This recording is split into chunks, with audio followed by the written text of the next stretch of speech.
to the journalists. That is what the police is doing to the journalists.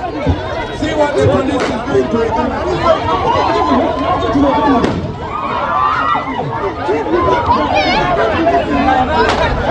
So yogola babakuba bajjati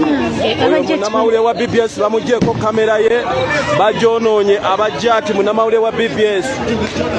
mbadde bambi bamucunyuza munamawulire wa BBS kamera bajonoonye olwokuba abadde akwata ebikolobero byabwe munamawulire wa BBS we batwe bamuyisiza munamawulire wa BBS bamutuze bamukubye kamera bajonoonye. That is what the police is doing to the journalists. See what the police is doing to the journalists.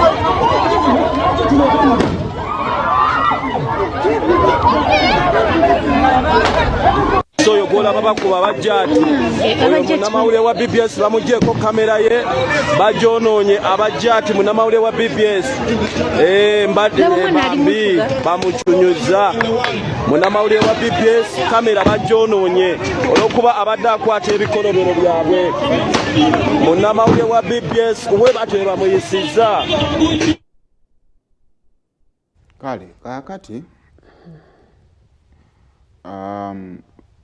owamawulire oyo gwola ba camera person wano is a senior camera person ku BBS Telefina kubanga y'omu abasobodde okubeera mu kitongole kino ndowooza okuva bwe kyatandika ate nga teyatandikira wano so kamera yagikutte okumala akaseera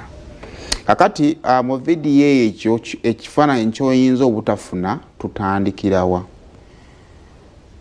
waliwo munnamawulire coordinator w'abannamawulire abatambula ne Honorable Kyagulanyi yabadde alina byagezaako okukwatagana n'abasirikale mu ngeri y'okuharmonizinga nga Mbadi akwata yabadde harmonizinga n'abasirikale babadde nga basatu kati omusirikale oyo alabibwa nga atugate yabadde part of abasirikale abamu niwe Mbadi yabadde atunuza kamera yavudde mabbali najja n'amukwata nga tategedde nakyo kyakwata n'ayagala omuggyako kamera kubanga kamera gwe mulimu so buvunaanyizibwa bwe okunyweza kamera eyo kubanga gwe mulimu oba ontegedde gwe kunyweza kamera ye kakati mu kwagala okumusuuza kamera olaba ekigendo ekyasose kwagala kumusuuza kamera ne bamukwata ne bamutwala ne bamukuba ku mmotoka nga bakuba mutwe ekyo ekyabalemye omusajja n'amukwata n'amutuga byonna kugezaako kumusuuza kamera ye byonna nga bagezaako kumusuuza kamera twajja wano ne tubagamba nti bannaye tulina obuzibu bumu wakati nga buli omu akola omulimu gwe of course waliwo ebitagenda bulungi ffenna nga tukola emirimu gyaffe katugambe nti Mbadi simanya kyamoni anemedde mu mutwe katugambe nti Mbadi alina ebitagenze bulungi ng'akola omulimu gwe naye osobola okumulaba nti Mbadi ataakoze bulungi mu ki mulimu gwe kakati ekizibu kye tulina nti abali mu kukuba Mbadi omutwe n'oligulyango baali baagala gubajjuke nga watermelon bwe guti tosobola ku identifying ani akimukolako anti already beekwese boddayo n'otunuulira incidence ya coordinator wa NUP eyakubiddwa nga bali e Bulambuli era omusajja y'omu era yabadde yeebikkiridde kakati kino kikuleetera ekintu kimu bwe banga tuli mu maaso ga kamera ekyo kisobola okukolebwa singa bakugwako nga tewali kamera nsonga ki gy'oyinza okujja n'onnyonnyola eggwanga ekyabadde kimutuza nga wogambye nti era omuntu wabaawo bitatambula bulungi emba kyenkutte tokyagala why don't you talk to me kiki ekiba kimukutuza wakikale mukwate nzijukira gye notafiira yavaayo n'agamba nti omuntu waabanga azzizza omusango lwaki ate ofuuka kkooti okuggyako abalamuzi omulimu gwabwe mukwate mutwale mu kkooti omulamuzi yaba anenyezebwa ku kumusalira ekibonerezo ekinene gwe lwaki weefuula akwatisa amateeka ate n'okumusala oba ontegeera bulungi kubanga olajja kukubuuza nti ssebo wajja ati kakati awo mu nkola yammwe ey'emirimu akawaayiro k'okutuga kajja ddi sikulwanyisiza nakulwanyisa kujja wamanya waliwo ekitera okwogerwako nti nno abantu batera okwagala okulwanisa ekisooka is not resisting an arrest ye alwanira kiki oba okitegeera talina kirala kyagayi nti wadde osobola n'omukwata bw'oti n'omutwala mu mmotoka yo wekibanga kyadde kyekyetaagisa naye ddala okukwata omwana wa munno n'otandika okukwata omutwe ogukube ku mmotoka kikyamu tukivumirira tetujja kisiiga ku kazigo anti era ojja tojja kisiigaho kazigo naye tukyali mu mbeera eri nti munnange bo ne wonaakola otya tewali kigenda bakolebwa tugenda kyogerako tugenda kubiraga nti banaye bassebo ne bannyabo ow'amawulire oyo mumulaba akutte kamera ye ow'amawulire oyo mumulaba tannalwanako mbaadi tannalwanako talina musirikale gwe yalwanisizza bassebo ne bannyabo abapoliisi mutera okuvaayo ne mutuwa ku statement y'ebyo ebiba bibaddewo n'ensonga lwaki bibaddewo kino kyo tekyetaagisa kuvaayo ng'omuntu akwatibwa omutwe kakati ngenda bawo example emmotoka zinaku zino zetuvuga amabaati gaazo gaawukana emmotoka ezo ziraba zi drone ze zaasigaza amabaati amagumu netusobola kukwata mwana wa munno ate nga muli babiri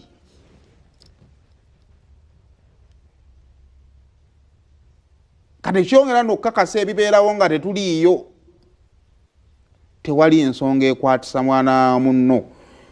gwe okubewo omutwe ogwase kubanga oyagala protectinga gwe byokoze n'ogattako n'okutuga kati bwakufiira mu ngalo so ekyo bwekito bwe kyabadde mbaadi twongera okukugumya then twongera okusaba eddoboozi okuva mu bannaffe ab'ebyokwerinda kale muveeyo mu kidefending tubadde tusaba we need a statement kale tusaba ku statement kale mu kidefending tutumanye nti kyavudde ku kino kireme kubeera ku muntu mulala tusaba statement ekidefending kireme kubeera ku muntu mulala sina kindi kamera zigobereyo ku trail tumanye nti trail terina bbaako kamera mpozi ekyo so ebyo bwebityo bwebiri Honorable Kyagulanyi yavuddeyo n'agenda ku mukutu gwe ogwa X okugatta eddoboozi ku kino kyetuliko nga naye agenda mu maaso okubeera nga ate avumirira ebyo ebyakolebwa yagambye atya kale yagambye the criminals attacking BBS journalist Ivan Mbadi whose crime was doing his work as a journalist. So sengereza akawo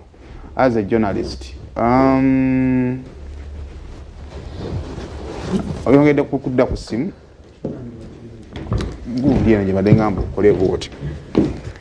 The criminals attacking BBS TV journalist Ivan Mbadi, whose crime was doing his work as a journalist covering brutality on our trail.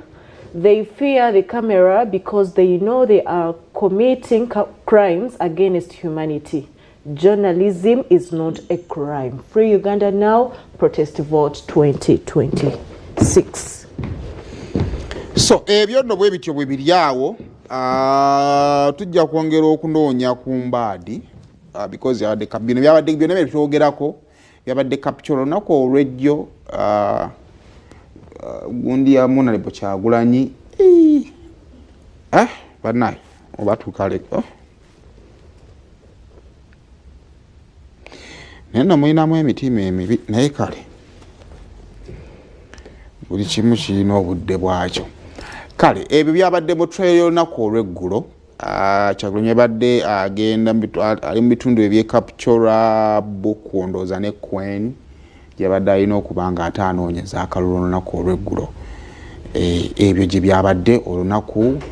olw'eggulo. Yasimbudde mu bitundu by'Embaale wati okwongera nga ayolekera mu bitundu ebyeyo, naye okuyingira Kapchora eyo security ebadde nnyingi nnyo ab'ebyokwerinda babadde bangi, era awo Mbadi awo bamukubiridde omuti awo bawaliriza n'okujjayo kutya gas.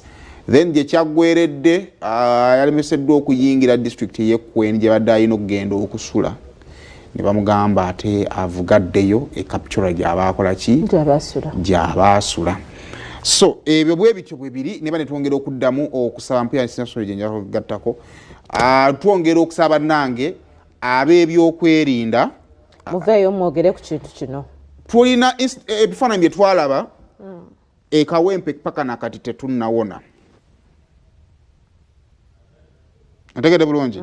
Tulina ebifaananyi bye twalaba e Kawempe paka nakati ensi tennakkiriza nti nno omuntu mu bulamu asobola okulwana okulaba ebintu nga bifaanana bitya bwe bityo. Ndowooza nti nno buli muntu yandibadde akola obuvunaanyizibwa bwe mu butuufu. Ow'amawulire kola obuvunaanyizibwa mu butuufu nga ne gw'okwata. Sisobola kukola buvunaanyizibwa mu butuufu nga gwenkwata takola buvunaanyizibwa mu butuufu. Bw'aba nga waliwo ebitagenda mu maaso mu trail eyo, abatabituukiriza, nze ekirowoozo kyange bw'aba nga Honorable Kyagulanyi alina byakola ebitali bituufu ng'ali mu trail ye,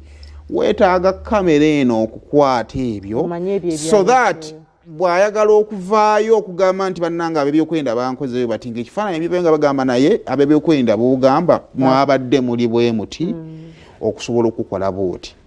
Naye bw'obanga ow'ebyokwerinda owulira tebyagala ebibaddewo toyagala bikwatibwe, kitegeeza gwe mukyamu, kubanga ate bw'oba toli mukyamu lwaki kamera togyagalawo? Ekyokubiri, bwe mba mmaze okukola ensobi, ekibonerezo ekyani alina okukimpa? Ani alina okumpa ekibonerezo ekyo?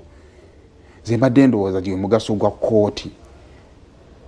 naye mwe ne mwekwata abasajja babiri ne mukwata omutwe gw'omwana wa munnammwe ne mukuba ku mmotoka nga mulanga bakutte ensujju mwagala mugibetente bwe muti. Ogwo mutima mubi. Kale tugenda kwetula tudde mu segment eddako, naye ekyo kibi tuddamu kivumira, tugenda kukyogerako ebbanga lyonna. Bannaffe ab'ebyokwerinda omulamuzi by'Abakama twalaba Kasooli, owa Kasooli wavaayo n'okikomentingako kino tekikola makulu. Kale